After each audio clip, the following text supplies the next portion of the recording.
नमस्कार, AB star news देख रहे हैं आप और मैं हूं आपके साथ सोहन सिंह। वक्त हो चला है उत्तराखंड की खबरों के खास बुलेटिन हमारी देवभूमि का।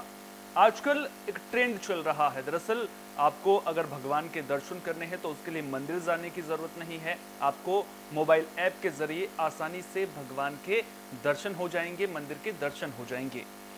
मोबाइल ऐप पर मंदिर का दर्शन कर पूजा किए जाने का हरिद्वार के तीर्थ पुरोहित विरोध कर रहे हैं।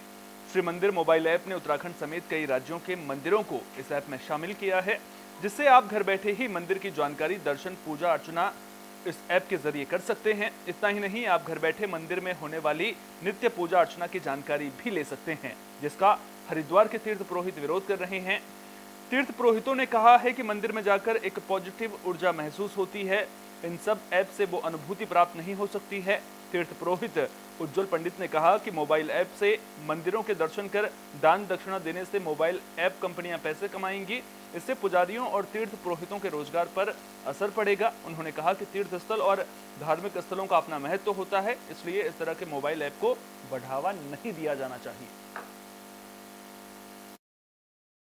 मंदिरों के प्रति जो आस्थावानों का लगाव है, जो वहाँ की देवत्य है, जो वहाँ की श्रद्धा और भावनाएं हैं, वो सभी प्रभावित होंगी। इसका मतलब वहाँ चढ़ने वाले दान पुण्य, ब्राह्मणों की होने वाली आजीविका, इन सभी पर आपकी गलत प्रकार की निगाह है। और अगर आप ये सारे काम घर बैठे ही करते रहना चाहते हैं तो निरंतर आजकल डिजिटल प्लेटफॉर्म पर बहुत सारे मंदिरों के और भगवान की मूर्तियां वगैरह विभिन्न प्रकार से दर्शाई जा रही हैं, तो व्यक्ति वहाँ भी पूजा कर सकता है। लेकिन जो मंदिर की जो तपस्या, सोशल मीडिया के इस दौर में लाइक्स और कमेंट्स पाने के लिए लोग कुछ भी कर रहे हैं। लोग अपनी जान तक की परवाह नहीं कर रहे हैं, रील बनाते हुए नजर आ रहे हैं। साथ ही कई बार लोग अपनी जान की तो परवाह नहीं करते हैं, लेकिन दूसरों को भी परेशानी में डाल देते हैं। ऐसा ही एक अनोखा मामला देहरादून से सामने आया है, जहां कुछ युवक ट्रैफिक के वक्त सड़क पर चारपाई डालकर रील बनाने की कोशिश करते नजर आए। थाना पटेल नगर पुलिस को जानकारी मिली थी कि शिमला बाईपास रोड में सेंट जूड चौक पर सड़क के बीच चारपाई डालकर वीडियो बनाते हुए युवक नजर आए हैं। पुलिस ने मामले में दोनों आरोपियों को गिरफ्तार कर लिया है।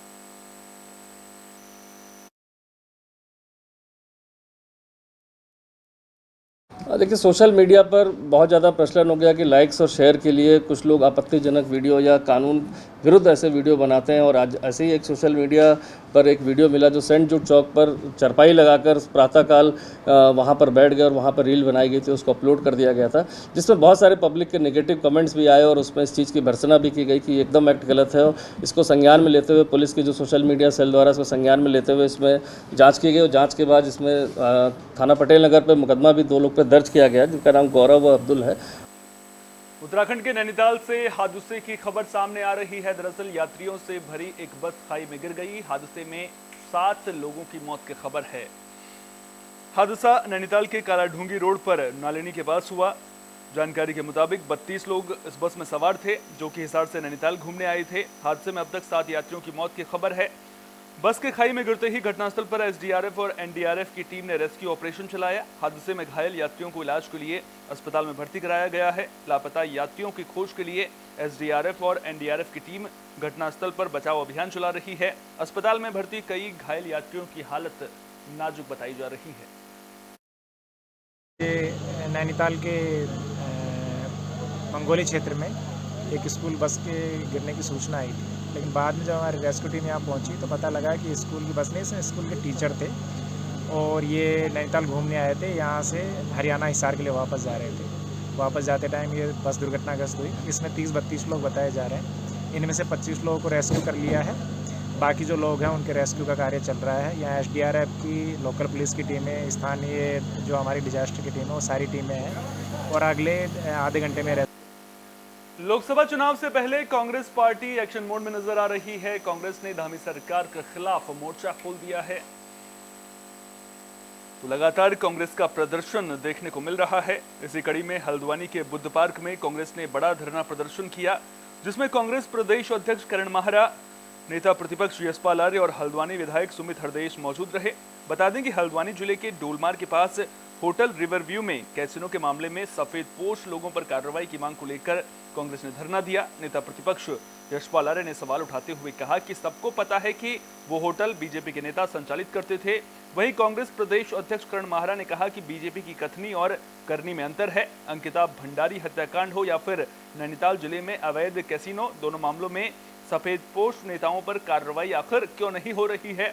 राज्य सरकार दबाव बनाकर दोषियों को बचाने का काम कर रही है, जबकि विधायक सुमित हृदय ने मामले की उच्च स्तरीय जांच कर सभी दोषियों पर कार्रवाई की मांग की है। कांग्रेस कार्यकर्ताओं ने चेतावनी देते हुए कहा कि अगर पुलिस ने जल्द ही होटल संचालक सफेदपोशों के नाम उजागर नहीं किए तो उग्र आंदोलन किया जाएगा। पोष मत कीजिए, सत्ताधारी सफेद पोष कीजिए कहिए, क्योंकि चाहे किसानों की हत्या हुई हो, 5 किसानों के थार से कुचल के, चाहे वो अंतर्राष्ट्रीय खिलाड़ियों के संग अपमान हुआ हो, चाहे अंकिता के साथ हुआ हो, चाहे वो पुरोला की घटना हो, चाहे ये कैसीनो कांड हो, सब में भारतीय जनता पार्टी के कोई ना कोई बड़े लोग हैं जो वीआईपी कल्चर जो इनका है। देखिए, ये साफ जाहिर हो चुका है कि भाजपा की सरकार में अपराधियों को, गैर कानूनी रूप से संलिप्त लोगों को संरक्षण दिया जा रहा है। इसकी ताजा मिसाल गोलमार नैनीताल रोड पे देखने को मिली है। एसएसपी नैनीताल ने अपनी एक अलग छवि बनाई है और यहाँ की जनता को बड़ा भरोसा भी रहा है और उन्होंने कई मामलों का पर्दाफाश किया। कई लोग हैं इसमें तोते की जान राक्षस में बसी है, राक्षस की जान तोते में बसी है। राक्षस कौन है, तोते कौन है, इन सबको पकड़िए और संलिप्त हैं जो लोग, उनको संरक्षण साफ तौर पे सरकार दे रही है। और पुलिस की तो हम तारीफ कर सकते हैं, कप्तान साहब की, मैं कप्तान साहब की विशेष तारीफ करता हूँ। उन्होंने आते 1 करोड़ रुपए की स्मैक। काशीपुर में सोशल मीडिया पर एक ऑडियो वायरल हो रहा है जिसमें लड़की को जबरन उठाने की बात कही जा रही है। तो एक व्यक्ति दूसरे से लड़की को जबरन उठाने की मांग कर रहा है। मामले की जानकारी मिलने पर पुलिस ने जांच शुरू कर दी है। Viral audio Kashipur toll tax manager Pankaj Dubey का बताया जा रहा है। Toll tax manager Pankaj Dubey ने जिस शख्स को फोन किया था उसका नाम दीपक है। जब दीपक ने लड़की की व्यवस्था न होने की बात कही तो आरोपी गांव और आसपास से लड़की उठाने के लिए कह गया। अब पुलिस मामले की जांच कर रही है। दुबे, इसने बैरिकेड लगवाए थे, हम बैरिकेड पे हम लड़के काम करते थे। हमने इससे अपने सैलरी के लिए बोला तो ये बोलता मैं गाँव की औरत उठा के लाओ और वरना काम से हटा दूंगा। मैं बोला रात को 1 बजे आऊँगा, मेरे पास रिकॉर्डिंग है, इसकी मैं सब रिकॉर्डिंग कर रखी है। मैंने पुलिस को सौंप दी रिकॉर्डिंग और हमने इसके नाम में तहरीर दी है और इसने हमें काम से हटा दिया, ना हमारी सैलरी दे रहा है और ना ही हमें और धमका रहा है कि हम आपके खिलाफ मुकदमा कर देंगे, आपको जान से मार देंगे। ये 2 दिन पुरानी घटना है। इसमें एक धर्मेंद्र कुमार हैं जिनके द्वारा एक तहरीर दी गई कुंडा थाने में, जिसमें इनके द्वारा ये आरोप लगाया गया है कि टोल टैक्स पे जो मैनेजर हैं पंकज दुबे, इनके द्वारा इनको कॉल किया गया और इन्होंने इनके साथ काफ़ी अभद्र भाषा का प्रयोग किया, इनको गालियाँ भी दी, जान से मारने। देहरादून पुलिस को बड़ी कामयाबी मिली है। पुलिस ने फर्जी रजिस्ट्री मामले में 3 आरोपियों को गिरफ्तार कर लिया है। गिरोह के सदस्य ओमवीर सिंह पर जमीन धोखाधड़ी से जुड़े कई मामले दर्ज हैं। जानकारी के मुताबिक गिरोह के लोग खाली पड़ी जमीनों पर नजर रखते थे और मौका मिलते ही जमीनों के फर्जी कागज बनाकर लोगों को बेच देते थे। फर्जी रजिस्ट्री मामले में अब तक 16 आरोपियों की गिरफ्तारी हो चुकी है। आपको बता दें कि फर्जी रजिस्ट्री मामलों को लेकर देहरादून में 9 मुकदमे दर्ज किए गए हैं, जिनमें एसआईटी की टीम जांच कर रही है।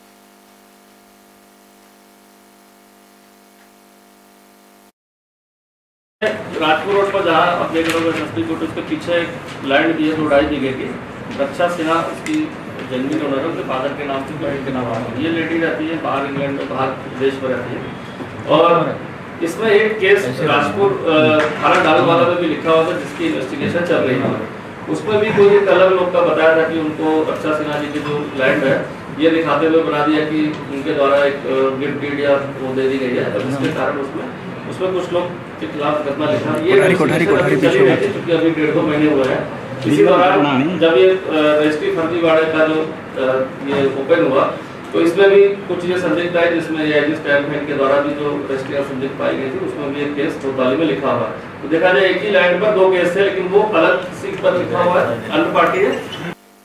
उत्तराखंड में अवैध खनन को लेकर सरकार गंभीर नजर आ रही है। लगातार कार्रवाई भी देखने को मिल रही है। इसी कड़ी में पौड़ी के थलीसैंण क्षेत्र में अवैध खनन पर प्रशासन का एक्शन देखने को मिला है। यहां अवैध रूप से संचालित हॉट मिक्स प्लांट पर थलीसैंण प्रशासन का डंडा चला है। दरअसल थलीसैंण मुंगीधार स्टेट हाईवे पर पीठसैन के पास एक हॉट मिक्स प्लांट अवैध रूप से चल रहा था। जानकारी मिलने के बाद एसडीएम ने यहां स्टोर किए गए खनिज की नापजोख की, जो करीब 1600 घन मीटर अब खनिज अवैध रूप से पाया गया। एसडीएम थलीसैंण ने मामले में चालान कर दिया है, रिपोर्ट डीएम को सौंप दी है।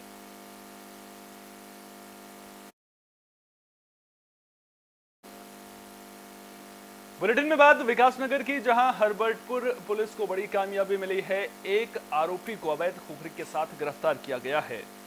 तो हरबर्टपुर पुलिस ने चेकिंग अभियान के दौरान क्रिश्चियन कब्रिस्तान केनाल रोड के पास विकासनगर से एक अवैध खुखरी के साथ आरोपी को गिरफ्तार किया है। इस मामले में कोतवाली विकासनगर पर अभियुक्त के खिलाफ संबंधित धाराओं में शस्त्र अधिनियम के तहत मुकदमा दर्ज किया गया है। वहीं गिरफ्तार अभियुक्त को कोर्ट में भी पेश किया गया। आरोपी पर पहले भी 10 मुकदमे दर्ज हैं।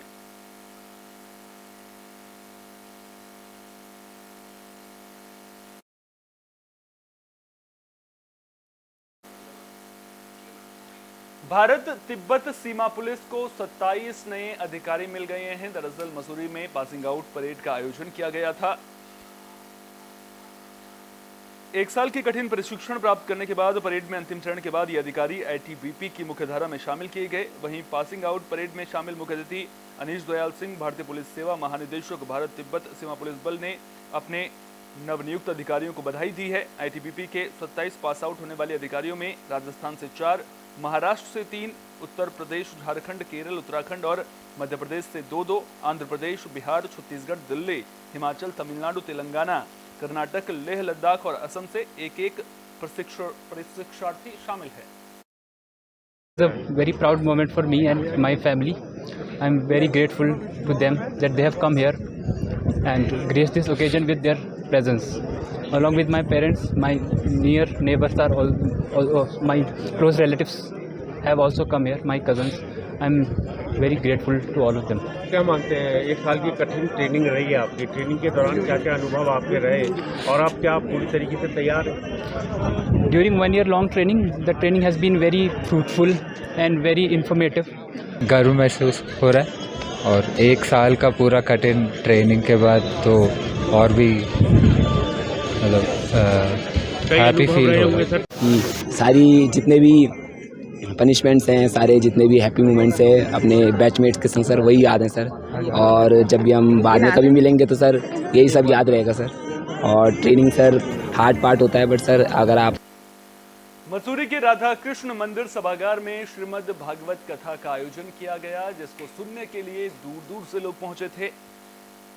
आपको बता दें कि अजय उनियाल स्मृति न्यास समिति द्वारा इस भागवत कथा का आयोजन किया गया था, जो अब संपन्न हो गई है। भागवत कथा में 4 वेद, पुराण, गीता और श्रीमद् भागवत महापुराण की व्याख्या प्रभुपाद पंडित कपिलदेव शास्त्री के मुखारविंद से उपस्थित भक्तों ने श्रवण की। वहीं कैबिनेट मंत्री गणेश जोशी भी श्रीमद् भागवत सप्ताह ज्ञान यज्ञ के समापन कार्यक्रम में सम्मिलित हुए। मंत्री गणेश जोशी ने कथा का भी श्रवण किया।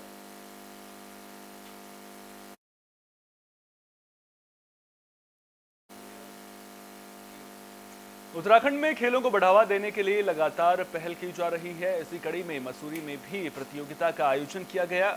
ऑल इंडिया कराटे प्रतियोगिता का शुभारंभ यहां पर हुआ है। बीजेपी पूर्व मंडल अध्यक्ष मोहन पेटवाल ने प्रतियोगिता का शुभारंभ किया। इस प्रतियोगिता में करीब 500 खिलाड़ियों ने भाग लिया है। प्रतियोगिता में मसूरी गर्ल्स इंटर कॉलेज की छात्राओं ने स्वागत गीत और सांस्कृतिक कार्यक्रम भी प्रस्तुत किए। बीजेपी मंडल के पूर्व अध्यक्ष मोहन पटवाल ने कहा कि मसूरी में आयोजित कराटे प्रतियोगिता में खिलाड़ी अपने हुनर का प्रदर्शन कर रहे हैं, वहीं उनके अभिभावक भी उनका पूरा सहयोग कर रहे हैं। उन्होंने कहा कि किसी भी बच्चे के भविष्य के निर्माण में अभिभावक और शिक्षकों की महत्वपूर्ण भूमिका होती है।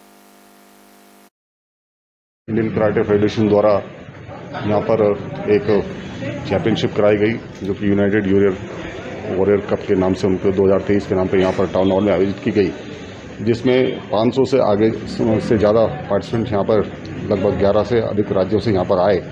और मैं जो आयोजक हैं उनको बधाई देना चाहता हूँ, शुभकामनाएं भी देना चाहता हूँ कि उनके द्वारा जो है इतना अच्छा कार्यक्रम यहाँ पे टाउन हॉल में किया गया। और वही नहीं, जो पार्टिसिपेंट्स आए हैं 500 से अच्छे ज़्यादा जो बच्चे यहाँ पर आए, उनके जो पेरेंट्स और जो गार्जियंस यहाँ पे आए, मैं उनको भी जो है बधाई देना चाहता हूँ, क्योंकि यदि वो इसमें पार्टिसिपेट नहीं करते, वो बच्चों को यहाँ पे नहीं लाते, तो ये चैंपियनशिप नहीं होती। और उत्तराखंड की खबरों के खास बुलेटिन हमारी देवभूमि में फिलहाल के लिए इतना ही। अपना बहुत बहुत ख्याल रखिए। देश और दुनिया की तमाम अहम खबरों के लिए देखते रहिए AB स्टार न्यूज।